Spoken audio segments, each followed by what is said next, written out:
Dako tayo sa 15 minutes na unang pagtatanong ng ating negative. Brother Mario ng MCGI. Your time start now, bro. Okay, magandang hapon sa inyo mga kapatid. Okay pastor, di na natin patatagalin. Ito una kong tanong sa'yo. Sabi mo kasi hindi binabawi ng Diyos ang kaligtasan. Ngayon may babasahin ako, sabi rito, ang magtatagumpay, sabi rito, ang magtatagumpay ay daramtam gayon ng mga mapuputing damit at hindi ko papawiin sa anumang paraan ang kanyang pangalan sa aklat ng buhay. At ipapahayag ko ang kanyang pangalan sa harap ng aking ama at sa harapan ng kanyang mga anghel. Revelation to ng 3:5. Sinasabi rito sa talatang ito na ang Diyos sa mga magtatagumpay, hindi niya buburahin yung pangalan sa aklat ng buhay. Pero sa mga hindi magtatagumpay, ang Diyos may kakayahan palang burahin yung pangalan sa aklat ng buhay. Tanong ko sa iyo, tinatanggap mo ba tong talata na to na tama ito? No, hindi ko tinatanggap yan sa panahon ngayon. Kasi yung binasa mo ay sa panahon sa future. Pag binasa mo yung Revelation 1:5-6, we are considered our kings and priests. Mga hari na kami, are mga pare at saka mga kings na. So, pag i-divide mo yan, dispensation pa rin. Kasi ang binabasa mo, patungo sa future. Hindi yung event ngayon. Next question. Okay, ito tanong ko sa iyo, hindi sa future. Dito ko sa Old Testament naman kukunin. Baka sabihin mo, old naman to. Okay, sige. Dito sa Exodus ng 32:33, sabi ng Panginoon, at sinabi ng Panginoon kay Moises, ang magkasala laban sa akin ay siya kung aalisin sa aking aklat. Tinatanggap mo ba na ang Diyos may kakayahang bumura sa kanyang aklat ng buhay? Kahit ligtas na, tinatanggap mo o hindi? No, sa panahon ngayon, wala pang blood dyan. Tingnan mo, you are under the law yung sinasabi mo. Kaya nga sinabi ko sa'yo, now we are under the blood. Ang sinasabi mo, under the law. Hindi ko tinatanggap yan sa panahon ngayon, pero sa panahon na yan, tama ka dyan. Pero ang tanong, nandyan ka ba? Kaya ang ituro nyo, yung panahon ngayon. Huwag yung panahon ng araw. Next question. Okay. Ito, yung Old Testament ba hindi mo tinatanggap hanggang ngayon na para sa ating panahon na meron sa mga old na nakasulat? Tinatanggap mo ba o hindi? Hindi. Pumapatay ka pa ba ng hayop? Okay, sige. Pagka nagkasala ka ba, papatay ka ba ng hayop ngayon? Hindi ba? Hindi na. So, kailangan ma-dispense mo kung ano yung aral ngayon. Kung pumapatay ka pa ng hayop ngayon, maniniwala ako sa'yo na nasa old ka pa. Hindi na, di ba? Next question. Okay. Meron sinabi si Haring David sa 102 ng verse 18. Ito'y isusulat na nauukol sa lahing susunod. At ang bayang lalalangin ng Panginoon ay pupuri sa Kanya. Mga Kristiyano yan, lalalangin ng Panginoon sa Acts ng 15 ng 14. Para sa Kanya yung kasulatan. Ngayon, yung old ba, winawalang halaga mo na ba ito? Tama o mali? Hindi ko winawalang halaga yan. Pagka spiritual message. Pag physical message, physical. Yan ang kailangan aralin mo. Kailangan alam mo yung physical dealing of God and spiritual dealing of God sa mga blood justified. Ngayon, dyan kayo kulang. Next question. Eto, tanong ko sa'yo, sige. Sabi mo, ang Holy Spirit hindi umaalis. Ngayon, meron ka bang mababasa sa New Testament na ang Holy Spirit hindi umaalis? Yes. Bigay mo, Sitas. Meron. Ephesians 4:30 nakalagay. Grieve not the Holy Spirit, for you are sealed until the redemption. Objection, Your Honor. Walang nakasulat dyan. Kabisado ko yan. Dito tayo sa objection, bro. Objection, bro. Objection. Ang tinatanong ko, kung meron bang talata sa Biblia na mababasa niya sa New Testament na ang Holy Spirit hindi umaalis. Kasi sabi niya, hindi raw umaalis ang Holy Spirit. Hinahanap ko talata. Ang nakalagay sa Efeso ng 4:30, huwag niyong pigatin ang Espiritu ng Diyos na sa Kanya kayo tinatlakan hanggang sa kaarawan ng inyong pagkatubos. Wala diyang nakasulat. Okay. So, labas mo, Sitas. Okay, bro Mario. So, ganito. Nag-object ka dahil wala daw dun sa binigay. Affirmative, meron ka bang counter-objection dun? Counter-objection, Ang counter-objection ko, naghanap siya ng talata, di ba? Tapos, nagbigay ako ng talata na nakalagay dito, at huwag ninyong pigatiin ang Espiritu Santo ng Diyos na sa Kaniya kayo'y tinatakan hanggang sa kaarawan ng pagkatubos. Okay. Yan, objection. Wait lang. Bro Mario. Bro Mario, ganito. Tapos ka na mag-object, bro. Ang counter-objection ko dito, Brad, pag humingi ka ng talata at nagbigay ako ng talata, yung ibibigay ko, kailangan lamunin mo yun. Okay. Okay, so ganito, magde-decide muna ako. Unang-una mga kapatid, sa question naman na meron ba or walang yung sa mababasa ba. So sabi ni Pastor meron daw. Ngayon nagbigay siya doon ng talata. Dito kasi kahit pa meron talagang nabasa or wala, basta yan yung sagot niya, bro. I-rebat mo na lang mamaya, bro, kung talagang para sa'yo ay kung ano man yun yung sagot ni Pastor Alexander. Pero dito, tinatanggap ko yun as a valid answer, ha. So Pastor, pakiulit yung merong mababasa tapos yung paliwanag. Merong mababasa sa Ephesians 4:30, binasa ko nga, siya pa nga ang nagsabi, tinatakan ang mga tao at hindi tatanggalin hanggang sa kaarawan ng pagdating niya. Tapos sasabihin niya mali daw. So, unawain niyo, kaya nililito niyo yung mga tao kasi kailangan magkaroon kayo ng spiritual message para niyo maintindihan. Next question. Next question. Okay. Sabi diyan, huwag niyong pigatiin ng Espiritu ng Diyos na sa Kanya kayo'y tinatakan hanggang sa kaarawan ng inyong pagkatubos. Ang tinutukoy diyan pagpigati. Ang tinatanong ko sa iyo, meron ka bang mababasa na ang Holy Spirit hindi umaalis sa panahon ng Kristiyano sa New Testament? Yan ang tanong ko sa iyo. Liwanagin mo utak mo, Pastor. Huwag kang sumagot ng iba. Okay, meron ba daw? Okay, meron. Dalawa. Ephesians 1:13 through 14. Redemption, until the redemption of the purchased possession. Doon ay, gusto mo basahin mo? Baka hindi mo alam yan, parang utak mo ay gumana. Next question. Next question. Ephesians 1:13, may nakalagay. 2:14 ang sabi ko, para gumana yung utak mo. O sige, nasa Kanya kayo rin naman ay pagkarinig ng aral ng katotohanan ng Ebanghelyo ng Kaligtasan, sa Kanya rin naman mula nang kayo'y magsisampalataya ay kayo tinatakan ng Espiritu ng pangako. Walang nakalagay sa 13, na siyang patotoo sa ating mana hanggang sa ikatutubos sa sariling pag-aari ng Diyos sa ikapupuri ng Kanyang kaluwalhatian. Nasaan yung talata na ang Espiritu hindi Wait lang. umaalis? Okay. Ayun. Yan ang tanong ko sa iyo. Okay. Proceed, sagot. Saan daw? Nakalagay sa 14 hanggang sa ikatutubos. Hindi pa kami tinutubos, sa rapture ang katubusan. So kailangan magkaroon ka ng intellectual knowledge kasi nakita ko wala kang alam pagdating sa mga common sense. Kailangan mag-aral ka pa. Next question. Next Okay, sige, next question.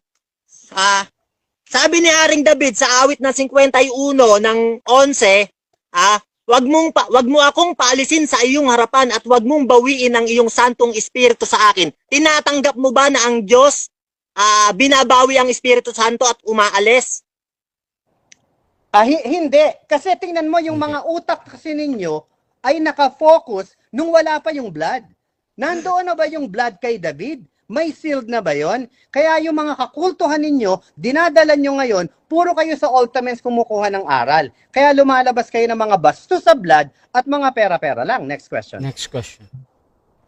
Okay, sige. Ito, tanong ko sa'yo. Mahilig ka sa masturbate. Sabi mo, yan. Tinatanggap mo ba yung nasa Epeso ng 4:19 na isa ka sa tinutukoy doon? Na kalibugan, yung laging nasa utak? Tinatanggap mo, oo o hindi? Hindi. Ikaw yon. Ikaw nga naghahamon yan eh. Sabi ko, pinapalabas ko lang yung mga taong righteous na ikaw, sinasabi mo, hindi kasalanan yon. Pag nag-isip ka ng babae, kasalanan na yon. Huwag mo ibigay sa akin yung mga nasa utak mo dahil wala kang kapanapanalo. Next question. Next question. Eto. Sa John 3:16 sabi rito, dahil sa pag-ibig ng Diyos, binasa mo to kanina sabi mo, dahil sa pag-ibig ng Diyos, nagkaroon ng kaligtasan. Yan ang sabi sa John 3:16. Tama yan. Tanong ko sa'yo, ang pag-ibig ba ng Diyos pwede bang gawing basihan para ang tao lahat maligtas? Yes, pwedeng basihan yon through faith. Kaya nga inaalay niya yung buhay niya, siya ang gumawa na binabastos nyo, binababoy nyo. Biruin nyo, susunod kayo, kaya nyong sundin yung ginawa niya sa krus. Sana nagpapako ka na ngayon para malaman namin kung babangon ka uli. Dahil kung hindi... Tanong ko sa'yo. Wait lang. Next question.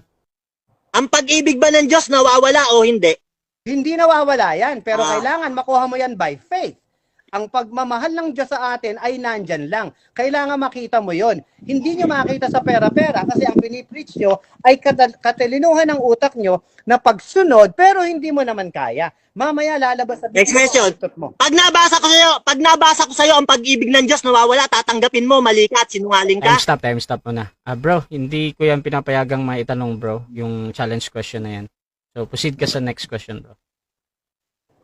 Okay, sige. Sabi sa unang Juan ng 2:15, Huwag niyong ibigin ng sanlibutan ni ang mga bagay sa sanlibutan, sapagkat kung ang sino mang umiibig sa sanlibutan ay wala sa kanya ang pag-ibig ng Ama. Tinatanggap mo ba na ang pag-ibig ng Ama nawawala? Sabi mo kanina, hindi. Tinatanggap mo ba na nagkamali ka lang? No, hindi ko tinatanggap. Yung sinabi mo, pag-ibig na sa sanlibutan, hindi na sa Diyos. Kaya kita mo, kaya windang-windang ang aral mo, sa Diyos yung sinasabi mo, sa sanlibutan pala. Kaya kailangan maging specific ka dahil hindi ka uubra. Yung utak mo hindi uubra sa utak ko dahil low level lang ang aral mo. Next question. Next question. So hindi mo tinatanggap na kahit nababasa sa unang 1 ng 2 ng 15 na ang pag-ibig ng Diyos nawawala? Tanong ko sa'yo, sino mas matalino, si Kristo o ikaw? Si Kristo at ako. Kasi sinusunod ko yung aral ni Kristo. Biruin mo, sinabi mo pag-ibig ng Diyos. Tapos mamaya, pag-ibig mo pala sa mundo. Kaya yung pagmamasturbate mo, na ilabas mo, kamunduhan yan. Kamunduhan. Huwag mong dalahin dito dahil talagang hindi obra. Galingan mo yung tanong dahil pumupunta ka na sa area. Dalhin mo sa Bible. Tanong ko sa'yo, yung pag-ibig ba ng Diyos sa tao, sakdal na ba yon o kailangan pang sumunod sa mga utos para maging sakdal ang pag-ibig ng Diyos? Sakdal na yon sa kaligtasan. Ang pagsunod ay hindi makakapagligtas. Lalabas ang buntot at sungay mo sa bunganga mo mamaya na hindi mo kaya. Pagka iyan ay kaya mo, panalo ka. Okay? Pag sinabi mong kaya mo, panalo ka. So, Next question. Wait lang, hindi pa.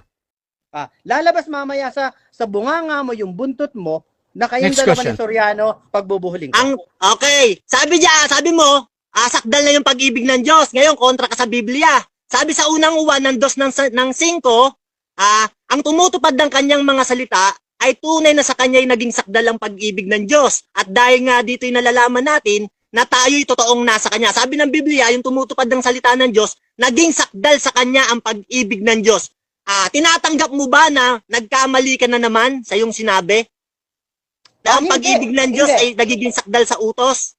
Ano sagot? Hindi, ikaw ang mali. Sinabi rin ni Jesus Christ, did not Moses gave you the law and none of you follows it? Wala daw nakasunod. May sinabing ganyan, pero wala makakasunod. Si Jesus ang nagsabi, mas matalino ka pa? Ang utak mo, kagaya lang ni Soriano, pareho lang kayong low level. Next question.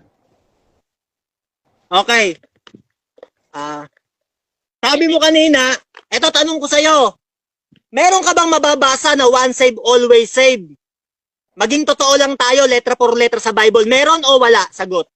Meron, marami. Sa John 3:16, sa Ephesians 2:18, sa Ephesians 2:4-5-6, and then sa Matthew or sa John 6:40. Maraming mababasa na once saved, always saved. Next question. Asan yung sitas na letra por letra may mababasang once saved, always saved? Sabi mo, meron. Ngayon, ilabas mo sitas. Mapapahiya ka ngayon. Okay, sa Ephesians 2:8, for by grace are ye saved through faith. Kung hindi ka nakakaintindi ng English, past tense yun, ligtas daw by faith. I have the faith, I am saved. So once I am saved, I am always saved. Ephesians 4:30, hindi naaalis ang Espiritu sa akin. Next question. Tanong ko sa'yo, natanggap mo na ba yung buhay na walang hanggan at nasa iyo na ngayon? Yes, nasa langit na ang upuan ko ngayon. Iniintay na lang ako mamatay ni Jesus Christ kasi I am already with Him. I am made seated already sa Ephesians 2:4-6. Kailangan magbasa kayo para maintindihan niyo yung osas. Next question. Eto, may sinabi sa Genesis ng 3:22 hanggang Revelation ng 2:7. Sino man magtatagumpay, pakakainin dun sa puno ng buhay na kailanman hindi na siya mamamatay. Nandoon ang buhay na walang hanggan sa puno ng buhay na nasa paraiso ng Diyos. Sa'yo pala, tinanggap mo na. Sino ang tama? Yung sinasabi ng Biblia o ikaw na nagsasabing nakatanggap na? Pero ang Biblia, sa magtatagumpay palang ibibigay. Sino tama Okay. sa inyo ng Biblia?